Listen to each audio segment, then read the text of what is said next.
আল্লাহর নবী বললেন, সালাবারে মুনাফিকরা মসজিদ থেকে বের হওয়ার সময় সুন্নাত না পড়ে তাড়াহুড়ো করে বের হয়ে যায়। সালাবা, এরে সালাবা, কেন এরকম তাড়াহুড়ো করে মসজিদ থেকে বের হচ্ছ? সালাবা দাঁড়ায় বলে, ইয়া রাসূলুল্লাহ, আমার আর আমার বিবির কাছে একটা মাত্র কাপড় আছে। খেয়াল করে শোনেন, আমার আর আমার বিবি দুজনের একটি মাত্র কাপড়। এই কাপড়টা আমি যখন মসজিদে পরিধান করে আসি, তখন আমার বিবি ঘরে বিবস্ত্র অবস্থায় থাকেন। আমি যখন মসজিদ থেকে বাড়িতে ফিরে যাই, তখন আমার বিবি আমার এই কাপড়টা পরে নামাজ পড়ে, আর তখন আমি বিবস্ত্র থাকি। হাজরিন, যেহেতু রমাদান মাস চলছে, এ মাসকে আল্লাহর হাবিব সাল্লাল্লাহু আলাইহি ওয়াসাল্লাম হাদিসে পাকের মধ্যে শাহরুল মুআসাব বলেছেন, সহানুভূতির মাস, সহমর্মিতার মাস। এ মাসে আল্লাহর মুমিন বান্দারা একে অপরের প্রতি সহানুভূতিশীল হবে, সহমর্মী হবে, হামদর্দি হবে, একে অপরের খেয়াল রাখবে। যাকাত যাদের উপর ফরজ হয়েছে যাকাত দেবে, নফল দান সাদাকা করবে, নিজের পাড়া প্রতিবেশী আশপাশে গরিব মিসকিন অসহায়দের অন্তত ইফতার এবং সাহারির বন্দোবস্ত করার কাজে সহযোগিতা করবে। এজন্য এটাকে শাহরুল মুআসাব বলা হয়েছে। আবার এটাকে শাহরুল মুবারাকাহ ও বলা হয়েছে, যেহেতু এ মাস বরকতওয়ালা মাস। কেমন বরকত? হাদিসের মধ্যে বলা হয়েছে, এ মাসে যদি একটা নফল ইবাদত করা হয়, তো এই নফল ইবাদতের বিনিময়ে একটা ফরজ ইবাদতের সমান সওয়াব পেয়ে যাবে। পাশাপাশি যদি একটি ফরজ ইবাদত আদায় করা হয়, তাহলে 70টা ফরজের সওয়াব আল্লাহ তাআলা তাকে দান করবেন। অর্থাৎ এক রাকাত নামাজ যদি কেউ পড়ে, 70 রাকাত নামাজের সওয়াব আল্লাহ তাআলা দান করবেন। 1 টাকা যদি যাকাত দেয়, তো 70 টাকা যাকাতের সওয়াব আল্লাহ তাআলা তাকে দান করবেন। একটা ফরজ রোজা, এই যে সিয়াম চলছে, রোজা যদি থাকে, তো প্রতিটি রোজার বিনিময়ে আল্লাহ সুবহানাহু ওয়া তাআলা তাকে 70টা রোজার সওয়াব দান করবেন। মুসলমানরা একে অপরের হামদর্দি করা, ইহসান করা, এ মাসে সহানুভূতিশীল হওয়া, শুধু নিজে খেয়ে পড়ে বেঁচে থাকা নয়, এ মাসে অপরের প্রতিও লক্ষ্য রাখা। আল্লাহর হাবিব বলেছেন, আল মুসলিম ও আখুল মুসলিম, এক মুসলমান আরেক মুসলমানের ভাই। নিজে খেয়ে পড়ে বেঁচে থাকবে, আর নিজের আরেক মুসলমান ভাই উপবাস থাকবে, ঠিক মতো সাহারি করতে পারবে না, ইফতার করতে পারবে না, সাহারিতে ভালো মন্দ খেতে পারবে না। এটা মুসলমানের যদি তার এই দরদ, এই ব্যথায় অন্য মুসলমান ব্যথিত না হয়, অন্য মুসলমান দরদি না হয়, তাহলে সে আসলে প্রকৃত মুসলমান না। এজন্য খেয়াল রাখা, খেয়াল করা, যাতে আমার পার্শ্ববর্তী কেউ ইফতার বিহীন না থাকে, আমার পাড়া প্রতিবেশী গরিব মিসকিন অসহায়রা যেন সাহারিতে এক মুঠো ভাত তৃপ্তি সহকারে খেতে পারে, তার সেই বন্দোবস্ত করে দেওয়ার দায়িত্ব আমরা যারা প্রভাবশালী আছি, আমরা যারা অর্থবিত্তশালী আছি, আমাদের উপরে দায়িত্ব রব্বে কারীমের পক্ষ থেকে। এজন্য হাজরিন, খেয়াল করা, এটা নেকের মহা সুযোগ, নেকের মহা সুযোগ এই মাস। এই সুযোগকে কাজে লাগানোর চেষ্টা করা। বেশি বেশি করে ইবাদত বন্দেগী করা, দান সৎকার প্রতি মনোযোগী হওয়া, সাদাকার বিষয়ে নিজের হাত খুলে দেওয়া, হাতকে প্রসারিত করে দেওয়া। হাজরিন, বিশেষ করে যেহেতু মোমেনরা এই মাসে যাকাত আদায় করে থাকেন বেশিরভাগ, কারণ রমাদানে সে যাকাত আদায় করেছে তো 1 টাকার বিনিময়ে 70 টাকার সওয়াব পাবে। এই সওয়াব বৃদ্ধির কারণে ইমানদার মুসলমানরা এই মাসকেই যাকাত আদায়ের মুখ্য মৌসুম মনে করে। এজন্য আমাদের দেশে দেখবেন অধিকাংশ যাকাত দাতারা রমজান মাসেই যাকাত আদায় করেন, নিজের মালের যাকাত দেয়া। এতে করে সহানুভূতি দেখানো হবে, অর্থাৎ অন্য মুসলমান যারা আছে, মিসকিন, গরিব, দুর্বল, অসচ্ছল, তাদের রোজা রাখতে গিয়ে কষ্ট সাধন হবে না। তারা মোটামুটি রোজার মাসে একটু তৃপ্তি সহকারে খেতে পড়তে পারবে। যাকাত না দিয়ে মাল জমা করে না রাখা, খবরদার। আমাদের অনেকেই আছেন যাকাত ফরজ হওয়ার পরেও যাকাত আদায় করেন না, অথচ যাকাতের গুরুত্ব আল্লাহ রাব্বুল আলামিন পবিত্র কোরআনুল কারীমে যত জায়গায় সালাতের আলোচনা করেছেন, নামাজের আলোচনা করেছেন, তত জায়গায় কম বেশ যাকাতের আলোচনাও করেছেন। ঠিক কিনা বলেন? এমন কোন নামাজ সংক্রান্ত আয়াত কমই পাওয়া যাবে যেখানে আল্লাহ সুবহানাহু ওয়া তাআলা যাকাতের আলোচনা প্রাসঙ্গিকভাবে করেন নাই। আকিমুস সালাহ ওয়া আতুজ যাকাত, আকিমুস সালাহ ওয়া আতুজ যাকাত, নামাজ কায়েম করো, যাকাত প্রদান করো, নামাজ কায়েম করো, যাকাত প্রদান করো। অর্থাৎ বোঝানো হয়েছে যে মুসলমানরা নামাজের ব্যাপারে যেমন তোমরা নামাজকে যেমনি ভাবে গুরুত্বপূর্ণ আমল হিসেবে বিবেচনা করো, ঠিক তেমনি ভাবে যাকাতকেও গুরুত্বপূর্ণ আমল ইবাদত হিসেবে বিবেচনা করতে হবে। যাকাতের নামাজের যে ঈমান, যাকাতেরও সে একই ঈমান। নামাজ যেমন ফরজে আইন, যাকাতও তেমন যাকাত দাতার উপর ফরজে আইন। কোনোভাবে যাকাতকে অন্যদিকে বিবেচনা করার কোনো সুযোগ নেই। যাকাতের ব্যাপারে দুর্বলতা দেখানোর বিন্দু মাত্র সুযোগও নেই।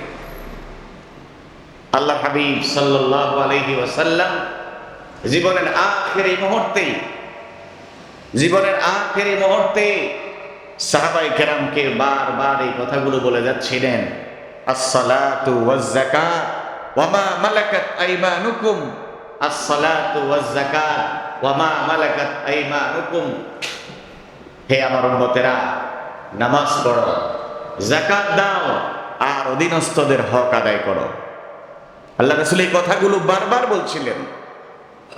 নামাজ আদায় করো, যাকাত প্রদান করো। হে আমার উম্মতেরা, নামাজ নামাজ, যাকাত যাকাত, নামাজ ধরো, যাকাত দাও, যাকাত দাও। আজকে এমন একটি গুরুত্বপূর্ণ ইবাদতকে ছেড়ে দিয়েছি আমরা, ঠিক কিনা বলে?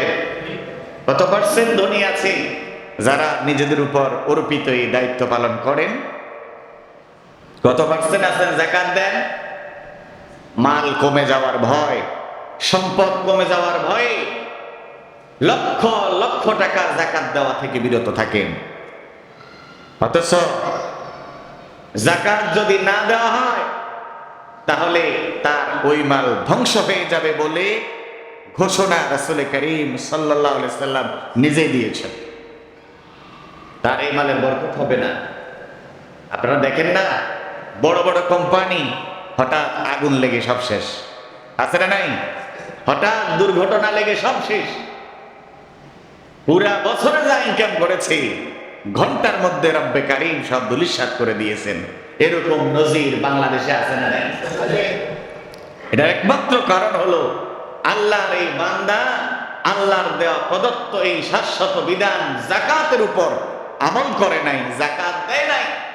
আল্লাহ তাআলা তার মালকে এভাবে সারখার করে দিচ্ছেন। দোস্ত, রাসূল করিম সাল্লাল্লাহু আলাইহি সাল্লামের যুগে একজন আল্লাহর বান্দা ছিল, নাম হচ্ছে সালাবা ইবনে হাতিম। নাম কি? সালাবা ইবনে হাতিম। আবু উমামা বাহিলী রাদিয়াল্লাহু তাআলা আনহু থেকে হাদিসটা বর্ণনা আছে। সাহাবীরা বলে এই সালাবা ইবনে হাতিম এত বেশি ইবাদত গুজার বান্দা ছিলেন, মসজিদুন নববীর নিয়মিত খাদেম ছিলেন। শুধু তাই নয়, ইবাদত করতে করতে, নামাজ পড়তে পড়তে তার কপালটা উটের হাঁটুর মতো হয়ে গেছে, অর্থাৎ কপালে খসখসানো দাগ বসে গেছে, চামড়া মোটা হয়ে গেছে কপাল, সিজদা দিতে দিতে এত ইবাদত করতেন। একদা মসজিদুন নববী থেকে নামাজ আদায় করার পরে সুন্নত না আদায় করে তাড়াহুড়ো করে বের হয়ে যাচ্ছেন। আল্লাহর হাবিব তাকে ডাক দিলেন, সালাবা, কি ব্যাপার? তুমি মুনাফিকদের মতো তাড়াহুড়ো করে মসজিদ থেকে বের হয়ে যাচ্ছ? এখান থেকে শিক্ষা গ্রহণ করো। যে সমস্ত আল্লাহর রাবুজ বান্দারা নামাজ শেষ হওয়ার পরে মসজিদ থেকে বের হওয়ার জন্য প্রতিযোগিতা করে, এদের আচরণ কাদের আচরণ? মুনাফিকের আচরণ। কথা বলে কে বলেছেন? রাসূল সাহাবাকে বলছেন, তুমি মুনাফিকদের মতো তাড়াহুড়ো করে বের হয়ে যাচ্ছ কেন? যেখানে মুমিনরা মসজিদে ঢুকার ব্যাপারে প্রতিযোগিতা হওয়ার কথা ছিল, সেখানে মুমিনরা আজকে মসজিদ থেকে বের হওয়ার প্রতিযোগিতায় লিপ্ত হয়। ঠিক কিনা বলেন? রমাদানুল কারীম চলছে, জামাতের 10-15 মিনিট আগেই চলে আসেন, এসে দোকানে, অজুখানায়, রাস্তায় দাঁড়িয়ে দাঁড়িয়ে গপসপ করে, গল্প করে, অযথা অনর্থক কথাবার্তায় লিপ্ত হয়ে নিজের আমল বরবাদ করছে। কিন্তু একটু আল্লাহর ঘর মসজিদে ঢুকে 2 রাকাত তাহিয়াতুল মসজিদ আদায় করা, এই সৌভাগ্যটুকু হতভাগা বান্দার হয় না। ঠিক কিনা বলে? অথবা কোন আল্লাহর বান্দা মসজিদে এসেছে, ঢুকছেও, বসে বসে দুজনে অনর্থক কথাবার্তায় লিপ্ত আছে, মসজিদের মধ্যে অন্য সাথীদের ইবাদতে বিঘ্নতা ঘটাচ্ছে। আল্লাহর এই হতভাগা কপাল পোড়া বান্দার কপালে 2 রাকাত নামাজ অথবা একটু তাসবিহ তাহলিল আদায় করা তার ভাগ্যে জুটছে না। ঠিক কিনা বলে? প্রতিযোগিতা তো হওয়ার কথা ছিল মসজিদে ঢোকার ব্যাপারে, আর আমাদের প্রতিযোগিতা শুরু হয়েছে মসজিদ থেকে বাইরে হওয়ার ব্যাপারে। ঠিক কিনা বলে? এই যে আজকে জুমার দিন, সালামটা ফিরাইয়া বাইরে হওয়ার জন্য কত তড়িঘড়ি, এত লাগে না, তখন আগুনিতে বান্ধি রেখেছে। ঠিক কিনা বলেন? মনে হয় যে তখন একটা আগুনের কুণ্ডলিতে ছিল, সে এখন আগুন থেকে শীতলতার দিকে যাচ্ছে, অথচ মুমিনের জন্য শীতলতার জায়গা হলো মসজিদ। ঠিক কিনা বলেন? আল্লাহ তাদেরকে সহি বুঝদান করেন। এটা অত্যন্ত নিন্দনীয় কাজ। মসজিদ থেকে বের হতে এত তাড়াহুড়া কিসের? কিসের তোমার এত ব্যস্ততা? তোমার যত ব্যস্ততা আছে, তোমার যত কাজ আছে, সবকিছু দিছেন কি? তো সেই আল্লাহর জন্য সময় ব্যয় করতে তুমি তোমার ব্যস্ততাকে কাজে লাগাচ্ছ, আল্লাহর জন্য সময় কাজে লাগাও না। আল্লাহ পাক হেদায়েত দান করেন, আমিন বলেন।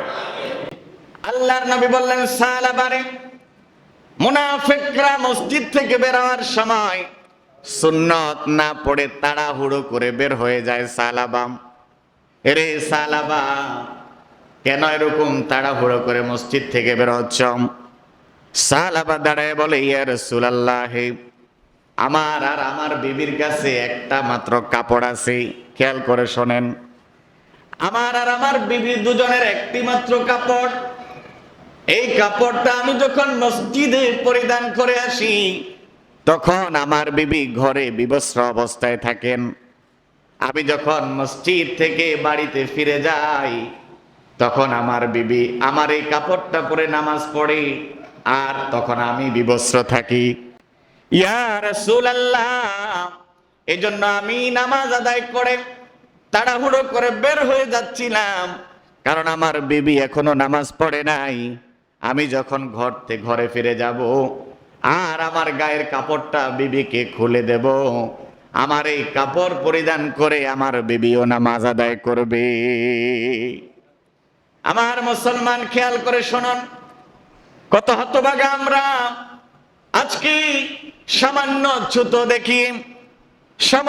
ছুতো দেখিয়ে মসজিদে আসা থেকে বিরত থাকি, ঠিক কিনা বলেন? নামাজ পড়ি না, নামাজ পড়লেও মসজিদে আসি না, কত ব্যস্ততা দেখাই, ঘরে কাজ আছি, একটু অসুস্থ ছিলাম, কাপড় পরিষ্কার, ঠিক কিনা বলেন? কত হাজার অভিযোগ অনুযোগ, কত ছুতো ধরে ধরে নামাজ থেকে বিরত থাকি, জামাত থেকে বিরত থাকি। আর সোনার যুগের সোনার মানুষগুলোর ঈমান কেমন ছিল? একটা মাত্র কাপড়, যদিও তিনি পারতেন কাপড়ের অভিযোগ দেখাইয়া, কাপড়ের সুতো দেখাইয়া মসজিদে না আসতে, ঠিক কিনা বলেন? কিন্তু আল্লাহর হাবিবের যুগের সোনার এই মানুষগুলো সুতো দেখিয়ে সামান্য ঠুনকো অজুহাতে ইবাদত ছেড়ে দেওয়ার মতো মানুষ ছিলেন না, ঠিক কিনা বলেন?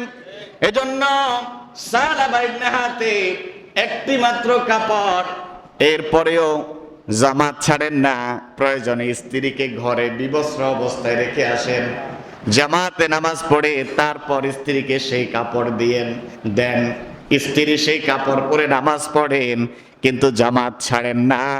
এরাই হচ্ছেন সোনার যুগের সোনালী মানুষ। তাদের সঙ্গে আমাদের সঙ্গে আসমান আর জমিনের তফাৎ, ঠিক কিনা? কত অজুহাত দেখায় আজকে মুসলমান, কত অজুহাত দেখায়। আল্লাহ পাক হেদায়েত দান করেন, আমিন বলেন। সাহাবা বলেন, ইয়া রাসূলুল্লাহ, আমি ঘরে ফিরে গেলে আমার বিবি আমার এই কাপড় পরিধান করে নামাজ পড়বে, এর আগে সে বিবস্ত্র অবস্থায় আছে, এই জন্য আমি তাড়াতাড়ি করে মসজিদ ত্যাগ করছি। আল্লাহর নবী দুঃখ করলেন। সাহাবা আল্লাহর নবীকে ডাক দিয়ে বললেন, ইয়া রাসূলুল্লাহ, আপনি আমার জন্য একটু দোয়া করেন রবের কাছে, রব যেন আমাকে ধন সম্পদ দিয়ে ভরপুর করে দেন। আল্লাহর নবী ডাক দিয়ে তাকে বললেন, সাহাবা রে, তোমার ওই সম্পদ উত্তম, যেই সম্পদ যতটুকু থাকার পরে তুমি রবের কাছে শুকর আদায় করো, ওই সম্পদ থেকে যেই সম্পদ পাওয়ার পরে তুমি ব্যস্ত হয়ে যাবে, ইবাদত বন্দেগী করার সুযোগ পাবা না, ওই সম্পদ তুমি সামলাইতে পারবা না। ওই বেসামাল সম্পদের চেয়ে অল্প সংখ্যক সম্পদ তোমার জন্য উত্তম, যেই সম্পদের মধ্যে তুমি সন্তুষ্ট থাকো আর তোমার রবের কাছে কৃতজ্ঞতা আদায় করো। বেশি সম্পদের দ্বারা লাভবান হওয়া যায় না, সম্পদ হলেই সে যে বড় ইমানদার হয়ে যাবে এমনটা নয়। অনেক সময় সম্পদ মানুষকে বেঈমান বানাইয়া ছাড়ে, ঠিক কিনা বলেন? সাহাবা এরপরে আবারও নবীজির কাছে আরজ করলেন, ইয়া রাসূলুল্লাহ, আমার জন্য আপনি রবের কাছে দোয়া করেন, রব যেন আমাকে সম্পদশালী বানায় দেন। আল্লাহর নবী দ্বিতীয়বার সাহাবাকে জবাব দিলেন, সাহাবা রে, তুমি কি জানো, আমি যদি আমার রবের কাছে উহুদ পাহাড়কে সোনায় পরিণত করার আরজ করতাম, আমার রব আমার জন্য গোটা মদিনার পাহাড়কে স্বর্ণে পরিণত করে দিতেন, কিন্তু আমি সেটা চাই নাই। সাহাবা, অতি সম্পদ ভালো নয়, অতি সম্পদ কখনো চেয়েও না। সাহাবা এর পরেও তৃতীয়বার আবারও আল্লাহর নবীর কাছে দোয়া চাইলেন, ইয়া রাসূলুল্লাহ, আমার জন্য দোয়া করুন রবের কাছে, আমার রব যেন আমাকে সম্পদশালী করে দেন। আর রবের কসম করে বলছি, ওগো আল্লাহর নবী, আমি যদি সম্পদশালী হয়ে যাই তো কথা দিলাম আপনাকে, রব যেখানে যেখানে সম্পদ ব্যয় করার জন্য বলেছেন আমি সব জায়গায় ব্যয় করব, হক আদায় করব। আপনি রবের কাছে দোয়া করেন আমার যেন সম্পদ এসে যায়। তৃতীয়বার বলার পরে এবার নবীজি সাল্লাল্লাহু আলাইহি সাল্লাম তার জন্য দোয়া করলেন। কি করেছেন? আল্লাহর নবী হাত তুলে নবীজি আল্লাহর কাছে দোয়া চাইলেন, রব্বুল আলামিন সাহাবাকে তুমি সম্পদ দিয়ে ভরপুর করে দাও। আল্লাহর নবীর দোয়া কি বিফলে যাবে? চিল্লায়া বলেন। আল্লাহর নবী দোয়া করতে দেরি, কবুল হইতে দেরি নাই। কিছুদিনের ব্যবধানে সাহাবা সম্পদশালী হয়ে গেলেন। সালাবার খামারগুলো ছাগল আর ভেড়ায় ভরপুর হয়ে গেল। এবার সালাবা মদিনায় যে বসত বাড়ি ছিল ওই বাড়িতে বকরি আর ভেড়া সংকুলান হচ্ছে না দেখে সালাবা মদিনা থেকে একটু দূরে এক উপত্যকায় গিয়ে তার বাসস্থান নির্ধারণ করলেন, সেখানে পশুপাল পালা আরম্ভ করলেন। সেখান থেকে সালাবা এখন আর 5 ওয়াক্ত নামাজ জামাতে আদায় করতে পারেন না, মাত্র 2 ওয়াক্ত নামাজ যোহর আর আসর এসে মসজিদুন নববীতে আল্লাহর নবীর পেছনে আদায় করতে পারেন, বাকি 3 ওয়াক্ত আর জামাতে পড়ার সুযোগ হয় না। দেখেছেন দেখেছেন মানুষ সম্পদ মানুষকে ইবাদত থেকে দূরে সরায়, ঠিক কিনা বলেন?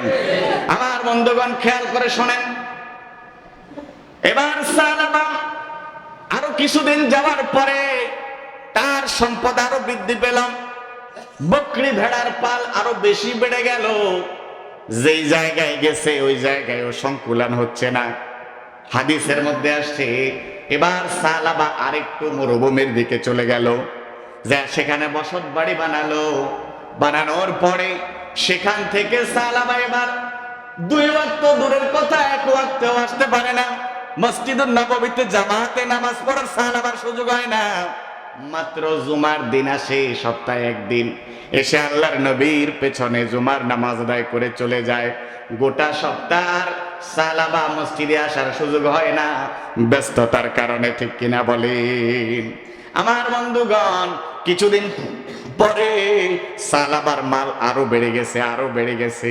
এবার একটা মাঠ হয়ে গেছে তার পশুপাল। সালাবা চিন্তা করলো এই বাসস্থানের মধ্যে জায়গা সংকুলান হচ্ছে না, কি করা যায়?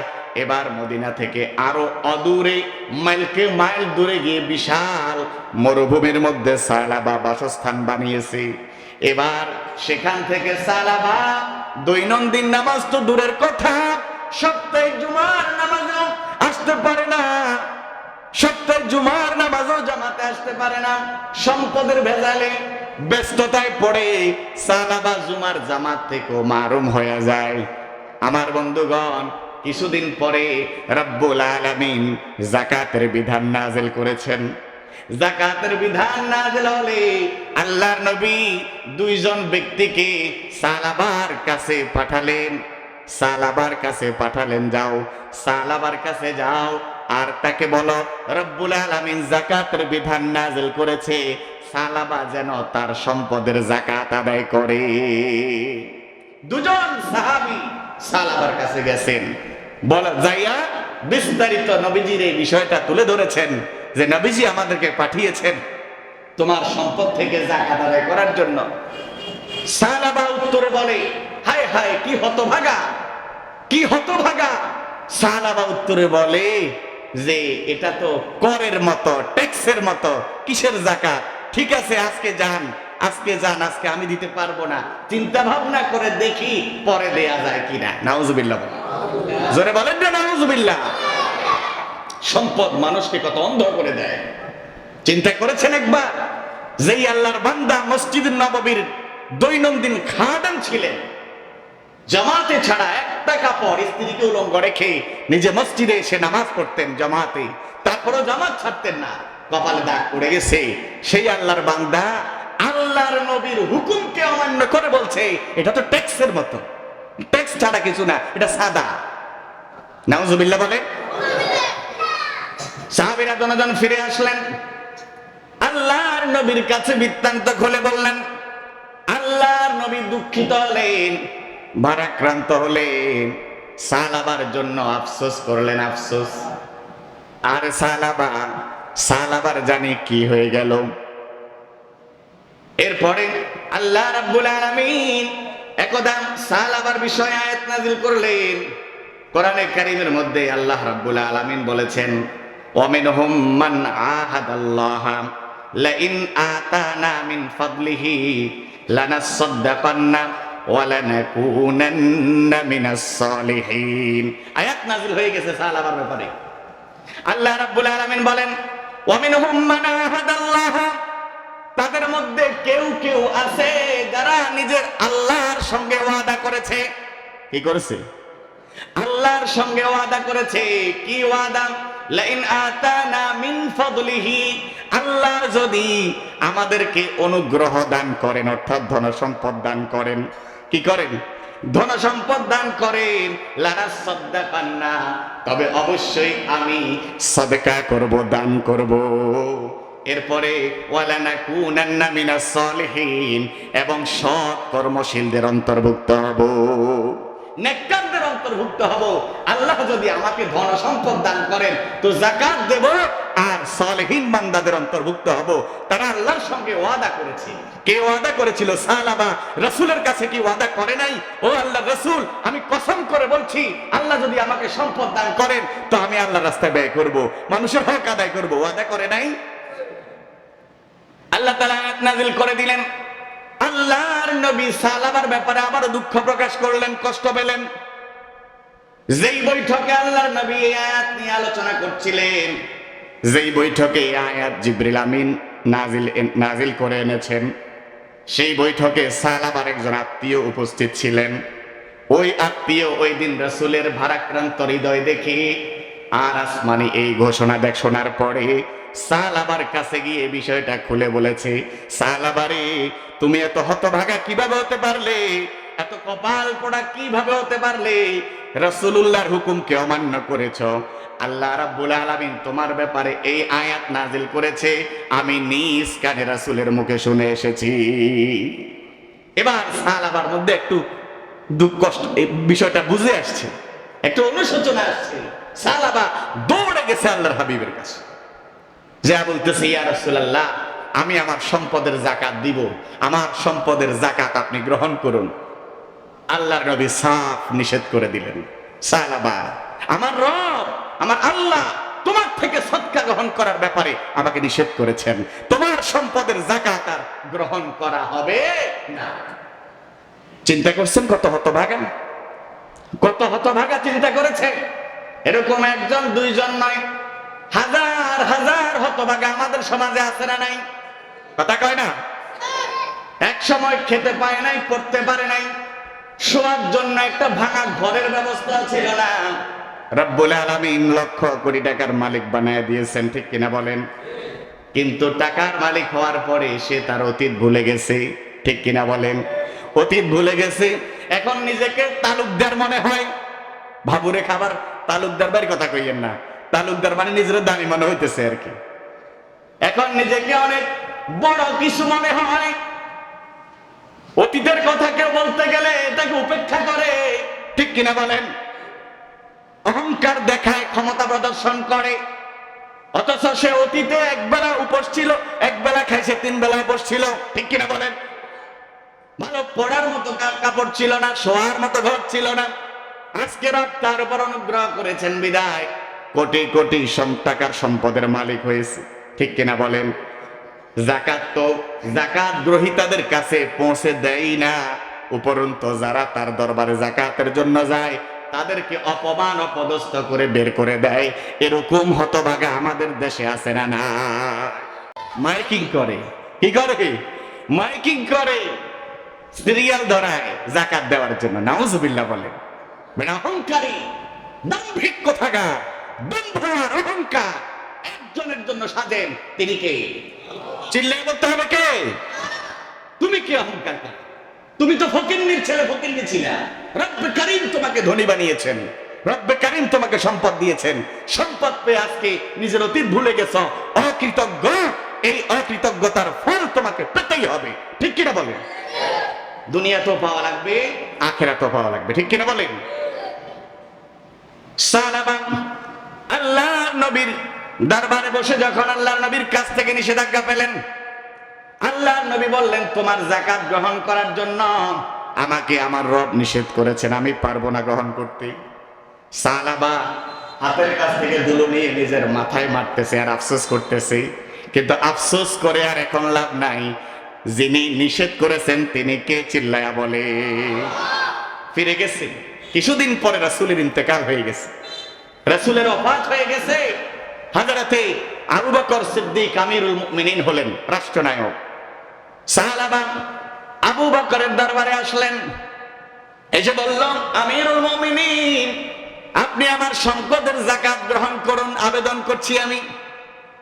সিদ্দিক আকবর জবাব দিলেন, সাহাবারে, তোমার সম্পদের যাকাত যেখানে রাসূলুল্লাহ নিজে গ্রহণ করেন নাই, সেখানে আমি আবু বকরকে রাসূলুল্লাহর উপরে আমার কৃতিত্ব দেখানোর, ক্ষমতা দেখানোর, রাসূলুল্লাহ তোমার যাকাত গ্রহণ করে নাই, আমি সিদ্দিক আকবরও আমি যতদিন বেঁচে থাকি তোমার সদকার যাকাত গ্রহণ করব না। এরা দিলেন।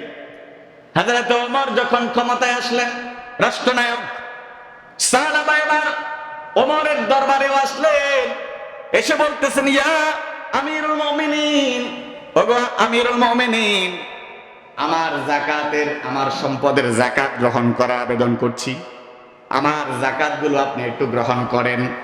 আমিরুল মুমিনিন ওমর ডাক দিয়ে বলেন, সাহাবারে, যেখানে রাসূলুল্লাহ সাল্লাল্লাহু আলাইহি ওয়াসাল্লাম এবং সিদ্দিক আকবর দুজনই তোমার যাকাত গ্রহণ করেন নাই, সেখানে আমি ওমর কি তোমার যাকাত গ্রহণ করব? আমার দ্বারা সম্ভব হবে না, তোমার যাকাত গ্রহণ করা, চলে যাও। প্রত্যাখ্যান করে দিবেন। হযরত ওসমান গনি ক্ষমতায় তখনও এসেছে। ওসমান গনিকে বলতেছে, আমিরুল মুমিনিন আমার যাকাত গ্রহণ করেন। ওসমান গনিও একই উত্তর দিয়েছেন, রাসূলুল্লাহ গ্রহণ করে নাই, আবু বকর গ্রহণ করে নাই, ওমর গ্রহণ করে নাই, আমি ওসমানকে তোমার যাকাত গ্রহণ করা, তোমার যাকাত লাগবে না, তুমি ফিরে যাও। কত কপাল পোড়া, হতভাগা, চিন্তা করছেন একবার? শেষ পর্যন্ত হযরত ওমরের খেলাফতের আমলেই তার মৃত্যুবরণ হয়েছে। তার মৃত্যু, কত হতভাগা কপাল নিয়ে তার মৃত্যু হয়েছে। ঠিক কিনা বলেন? ঠিক কিনা বলে? এজন্য হাজরিন, যাকাত যাদের উপর ফরজ, যাকাত দেন, খবরদার। যাকাত দেওয়া এটা কোনো অনুগ্রহ না। যাকাত দিয়ে আপনি মানুষের উপর দয়া দেখান নাই। যাকাত এটা আল্লাহ পাকের বিধান, শাশ্বত বিধান, পালন করা আপনার উপর বাধ্যতামূলক। আপনি যদি যাকাত দিয়ে নিজেকে বহুত বড় দানশীল মনে করেন, তাহলে আপনি বোকার স্বর্গে বসবাস করছেন। ঠিক কিনা? আপনি নামাজ পড়ে কি নিজের বহুত কিছু মনে করেননি? যাকাত দিয়ে কিনলে নিজের বহুত কিছু মনে করেন। যাকাত তো আল্লাহর বিধান ছিল, আপনি রবের বিধান পালন করা আপনার উপর আবশ্যক। না পালন করলে আপনি ফাসিক, কবিরা গুনাহগার। তওবা না করলে ফাসিক হিসাবে মৃত্যুবরণ করবেন। এত অহংকার কিসে? বলেন, যাকাত কি কোনো অনুগ্রহ? জোরে বলেন। যাকাত কি কোনো দয়া? জোরে বলেন না। যাকাত এটা আল্লাহর ফরজ বিধান। ঠিক কিনা বলেন? যাকাত তো আপনি, যাকাত গ্রহীতা যাকে যাকাত দিবেন তার বাড়িতে গিয়ে সসম্মানে পৌঁছে দেওয়া আপনার দায়িত্ব। ঠিক কিনা? ফসা কাপড়, 2 নাম্বার, 3 নাম্বার, 6 নাম্বার লুঙ্গি, এগুলা দিয়ে মানুষের লাইনে দাঁড় করান। ফকির নির্ফলা, এরা কি মনে কষ্ট জানি কেন আপনার গো? আচ্ছা, এরা কি বাস্তবে ফকির নির্ফলা? না, আমার কথা কয় না। সামান্য হসা কাপড় এখান দিবেন লেবেলি মাছের সিলিয়াতে দাঁড় করায়। এত মানসিকতা কত নষ্ট, দুর্বল। ঠিক কিনা বলেন? সে আবার কিসের তাওয়াঙ্গার, কিসের ধনী? যার মানসিকতায় ফকির, সে আবার ধনী হয় কিভাবে? ঠিক কিনা বলেন? প্রকৃত ধনী তো ওই ব্যক্তি যে চুপি সারে মানুষের বাড়িতে বাড়িতে গিয়ে অত্যন্ত সম্মানের সহিত মানুষের হাতে যাকাতের টাকা পৌঁছে দেয়। ঠিক কিনা? সে হলো আত্মার ধনী, মন থেকে ধনী। ঠিক কিনা বলেন? মোহতারাম হাজিরিন, এজন্য এই ব্যাপারে আল্লাহ তাআলা কোরআনুল কারীমে নিজেই বলেছেন, ওয়াফি আমওয়ালিহিম হাক্কুল লিস-সাইলি ওয়াল মাহরুম। তাদের সম্পদের মধ্যে যারা প্রার্থনা করে, যারা চায় এবং যারা বঞ্চিত, তাদের হক আছে। ধনীদের সম্পদের মাঝে কাদের হক আছে? যারা চায়, সওয়াল করে, যারা দুর্বল, অসচ্ছল, তাদের কি আছে? হক আছে, হক।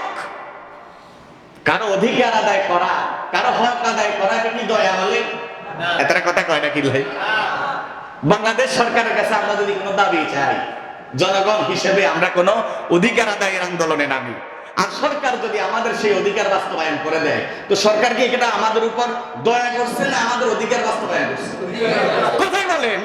কারণ সরকার তো আমাদের ট্যাক্সি সরকার। কথা কয় না? আমাদের এই কি বলে, সংবিধান অনুযায়ী রাষ্ট্রের মালিক কি সরকার না জনগণ? চিন্তা বলেন। আমরা মোল্লা মৌলবীরা কিছু বুঝি না, জোরে কন। রাষ্ট্রের মালিক কে? যদিও এটা ইসলামের সঙ্গে সাংঘর্ষিক, সকল কিছুর মালিক একমাত্র কে? জোরে বলেন কে? কিন্তু আব্রাহাম লিঙ্কনের লেখা পশ্চিমা থিওরি হলো দেশের মালিক, ক্ষমতার মালিক, সবকিছুর মালিক জনগণ। মেনে নিলাম কিছুক্ষণের জন্য, জায়েজ মনে করি নাই রাষ্ট্রীয় বিধান হিসাবে, ঠিক নেই? এখন তো চাইলে ওই রাষ্ট্রের জনগণের ট্যাক্সেই তো সরকার চলে, দেশ চলে। আপনি যে খরচ করতেছেন প্রত্যেকটা খরচের মধ্যে ট্যাক্স আছে না নাই? জোরে বলেন। আপনি মোবাইল ব্যবহার করছেন, ইন্টারনেট ব্যবহার করছেন, আপনি দোকানে গিয়ে খরচ করছেন, প্রত্যেকটা বিষয়ে আসেনি, বলেন ট্যাক্স আসেনি? তো তাইলে বুঝে গেল আপনার ট্যাক্সের টাকায় সরকার চলে, ঠিক কি না? তাহলে আপনি দেশের বৈধ মালিক, আপনি আপনার একটা অধিকার নিয়ে দাবি জানিয়েছেন সরকারের কাছে, সরকার সেই দাবি পূরণ করেছে। এটা কি সরকার আপনার প্রতি দয়া করছে নাকি আপনার দাবি পূরণ করছে? তো সুতরাং যাকাত হলো আল্লাহর দেওয়া বিধান। মানুষের ফকির, মিসকিন, গরিব যারা যাকাত খেতে পারবে তাদের হক আপনার সম্পদের উপর যাকাত। আপনি যাকাত দিয়ে নিজেরা তো দানশীল ভাবার কি আছে? আপনি তো তার হক আদায় করছেন, ঠিক কি না? ঠিক কি না? হক আদায় করলে আপনি ছাড় পাবেন কার কাছে? হক আদায় করবেন না তো ছাড় পাবেন না কার কাছে? সোজা কথা, সোজা কথা। এখানে দয়া টয়ার কিছু নেই। দয়া তো হবে সেটা আপনি ফরজ বিধান যাকাত আদায় করার পরে যদি নফল সাদাকা করেন, মানুষের প্রতি সহানুভূতি দেখান, দান সদকা করেন, সেটা হবে দয়া, ঠিক কি না? ঠিক কিনা বলেন? এজন্য রব্বে কারীম আমাদেরকে বুঝার তৌফিক দান করেন, আমিন বলেন। যাদের উপর যাকাতের বিধান ফরজ হয়েছে তারা যাকাত দেন। যাকাত না দিলে এটা ভয়ঙ্কর একটা বিষয়। যাকাত না দিলে কি হবে? রব্বে কারীম কোরআনুল কারীমের মধ্যে বলেছেন, আল্লাহ তাআলা বলেন, ওয়াল্লাযীনা ইয়াকনিজুনা আয-যাহাবা ওয়াল ফিদ্দাতা ওয়া লা ইউনফিকুনাহা ফী সাবিলিল্লাহ ফাবাশশিরহুম বিআযাবিন আলীম। আল্লাহ তাআলা বলেন, যারা সোনা রূপা জমা করে রাখে, সোনা রূপা মানে সোনা রূপা মানে এই নয় যে খালি সোনা রূপাই টাকা, ধন সম্পদ, কথা বুঝেন নাই? ওয়াল্লাযীনা ইয়াকনিজুনা আয-যাহাবা ওয়াল ফিদ্দাতা, যারা স্বর্ণ এবং রৌপ্য কি করে রাখে? জমা করে রাখে, পুঞ্জীভূত করে রাখে। ওয়ালা ইউনফিকুনাহা ফী সাবিলিল্লাহ, আল্লাহর রাস্তায় ব্যয় করে না। কি করে না? আল্লাহর রাস্তায় ব্যয় করে না। আল্লাহ তাআলা বলেন, ফাবাশশিরহুম বিআযাবিন আলীম, তাদেরকে যন্ত্রণাদায়ক শাস্তির সুসংবাদ দান করো। এখন প্রশ্ন হলো, শাস্তি দিলে আবার এটা সুসংবাদ হয় কেমনে? ঠিক কিনা বলেন? কথা কয় না, বুঝেন নাই? আল্লাহ তাআলা বলতেছেন, ফাবাশশিরহুম বিআযাবিন আলীম, তাদেরকে যন্ত্রণাদায়ক আযাবের সুসংবাদ দান করো। আযাবের আবার সুসংবাদ হয় কেমনে? আযাব তো হয় দুঃসংবাদ, ঠিক না ভাই? ঠিক। তাহলে আল্লাহ তাআলা এখানে ফাবাশশিরহুম সুসংবাদ দান করো এটা কেন বললেন? অর্থাৎ ওই সমস্ত নাফরমানদের সাথে রব্বুল আলামিন একটু মজাক করেছেন, উপহাস করেছেন। যারা ধনসম্পদ জমা করে রাখে, যাকাত দেয় না, সদকা দেয় না, তাদের সঙ্গে আল্লাহ তাআলা ঠাট্টা করেছেন, ঠিক কি না? মানে তোরে মজা দেখামু, কয় না? এই আমরা আমাদের শত্রুরে কি কর, তোরে খালি নিয়ে একা পাই তো মজা দেখামু। মজা দেখাবেন না কোনি দিবেন? কথা কয় না? মজা দেখাবেন না কোনি দিবেন? তো আল্লাহ তাআলা বলতেছেন, ফাবাশশিরহুম বিআযাবিন আলীম, কঠিন যন্ত্রণাদায়ক শাস্তির সুসংবাদ তাদেরকে দান করো। মানে সুসংবাদ না আয়সা, সুসংবাদ না দুঃসংবাদ। আল্লাহ তাআলা আমাদেরকে বুঝ দান করেন, আমিন বলেন না? ভাই ও দোস্ত, আপনাদের হাতে পায়ে ধরি, যাদের উপর যাকাত ফরজ। বর্তমানে রূপার ভরি কত করে জানেননি? আমি যতটুকু পাইছি 52 52.5 ভরি রূপার দাম 61,000 টাকা হয়। এই 61,000 টাকা যার কাছে নিত্য প্রয়োজনীয় খরচের চেয়ে বেশি আছে, উদ্বৃত্ত আছে জমা, 1 বছর যদি সময় অতিবাহিত হয় তার উপর যাকাত ফরজ। এই 61,000 টাকা 40 ভাগের 1 ভাগ, কথা বলেন, শতকরা 2.5%, আর 40 ভাগের 1 ভাগ যাকাত দেওয়া কি ফরজ। এবারে বলেন, এই সমাজে, আমাদের সমাজে কয় পার্সেন্ট লোক আছে যারা 61,000 টাকার মালিক না? ব্যাংকে 61,000 টাকা নাই, কমই আছে, কি বলেন? অনেক আল্লাহর বান্দারা আছে যারা 61,000 না, 2-4 লাখ, 5 লাখ, 10 লাখ টাকা ব্যাংকে আছে, কিন্তু এতে যাকাত দেয় না। কি করে না? যাকাত দেয় না। দোস্ত দোস্ত, ইচ্ছা করে আপনি এই আল্লাহ পাকের এই ফরজ বিধানকে উপেক্ষা করছেন। মনে রাখবেন, মনে রাখবেন, যন্ত্রণাদায়ক শাস্তি আমার আপনার জন্য অপেক্ষা করছে যদি আমরা এই বিধান পালন না করি, ঠিক কিনা বলেন? রব্বুল আলামিন আমাদেরকে বুঝার তৌফিক দান করেন। যাকাত দিয়ে দিবেন। আর উলামায়ে কেরাম বলেছেন, ফুকাহায়ে কেরাম বলেছেন, যাকাত দেওয়ার সময় যাকাত গ্রহীতাদেরকে যতটুকু সম্ভব সম্মান প্রদর্শন করতে হবে। কি করতে হবে? আমার কথা কয় না এতটা কয়। ফুকাহা কেরাম বলছেন সম্মান প্রদর্শন করতে গিয়ে যাকাত শব্দটাও অনেক ক্ষেত্রে উল্লেখ না করা উত্তম। যাকাতের জায়গায় হাদিয়া বলবে। কি বলবে? কি বলবে? আপনি বলবেন আল্লাহর বান্দা আমি আপনার জন্য কিছু হাদিয়া আছি, কারণ যাকাত বললে সে হয়তো মনে কষ্ট নিবে। কিছু গরিব আছেন, অসচ্ছল ব্যক্তি আছেন যারা আত্মমর্যাদাশীল, ঠিক কিনা? তারা যাকাত ফিতরার টাকা প্রকাশ্যে দিতে চায় না, আত্মমর্যাদায় আঘাত আসে মনে করে, ঠিক কিনা বলে? এমন লোকদেরকে আপনি যদি বলেন যে আমি যাকাত দিচ্ছি, ফিতরা দিচ্ছি, এটা বলা উচিত হবে না। আপনি বলবেন আপনার জন্য হাদিয়া আছে, এটা হাদিয়া বলবেন তো ইনশাআল্লাহ। আর যাকাতের ক্ষেত্রে সবচেয়ে বেশি হকদার নিজের রক্তের আত্মীয় স্বজন, ঠিক আছে নি? নিজের আত্মীয় স্বজন যারা আছে রক্ত সম্পর্কের, তাদেরকে আগে যাকাত দিবেন। তাদেরকে যাকাত দিলে ডাবল সওয়াব। কত সওয়াব? ডাবল সওয়াব। কি লেগে ডাবল সওয়াব? একে তো হইলো যাকাত আদায় করার সওয়াব, আরেক হইলো রমজান মাসে যাকাত আদায় করতেছেন ওই সওয়াব, আরেক হইলো নিজের রক্তের আত্মীয়রও সহযোগিতা করছেন ওই সওয়াব। এই জন্য ডাবল সওয়াব বলছেন। নিজের রক্তের আত্মীয় স্বজনদেরকে দান করার পরে এবারে আশপাশের পাড়া প্রতিবেশী যারা আছে গরিব মিসকিন তাদেরকে দিবেন। আর নামে মাত্র যাকাত দিয়েন না। এই ফসা কাপড় একটা, ফসা লুঙ্গি একটা দিয়া নাম করার দরকার নেই, দিলে দেওয়ার মতো দেন 2-4,000 টাকা। এই বেচারা যেন 15 দিন বাজার সদাই করে খেতে পারে, ঠিক কিনা বলেন? আপনারা নামে মাত্র এগুলা দিয়া শুধু শুধু মাইকিং এলান ব্যানারও ছাপায়, আবার কিছু হতভাগা আছে ব্যানার ছাপায়। কি ছাপায়? কোনটা? এতে ব্যানার লই, ব্যানার সামনে দ্বারা ক্যামেরাম্যান সেট করে, এতে যাকাত দেয়। কত বড় নাফরমান, চিন্তা করছেন একবার? হ্যাঁ, সম্পদ দিল কনে তো হুডা নিবারের করে দিছে আল্লাহ। এতে আল্লাহর দেওয়া সম্পত্তি আল্লাহর বান্দাদেরকে আল্লাহর বিধান অনুযায়ী ব্যয় করতে যাই, নিজের হুডা নিজে আটতেছে। আছে না ভাই? আছে কি না? আল্লাহ সবাইকে সহি বুঝদান করেন, আমিন বলেন। আমাদের উপর যাদের যাকাত ফরজ আমরা যাকাত দিয়ে দিব ইনশাআল্লাহ। রমজান মাস সহানুভূতির মাস হিসেবে সকলের প্রতি সহমর্মিতা সহানুভূতি দেখাবো ইনশাআল্লাহ বলেন। আল্লাহ তাআলা আমাদেরকে কবুল করুন। ওয়া আখিরু দাওয়ানা আনিল হামদুলিল্লাহি রাব্বিল আলামিন। ওয়াসসালামু আলাইকুম ওয়া রাহমাতুল্লাহি ওয়া বারাকাতুহু।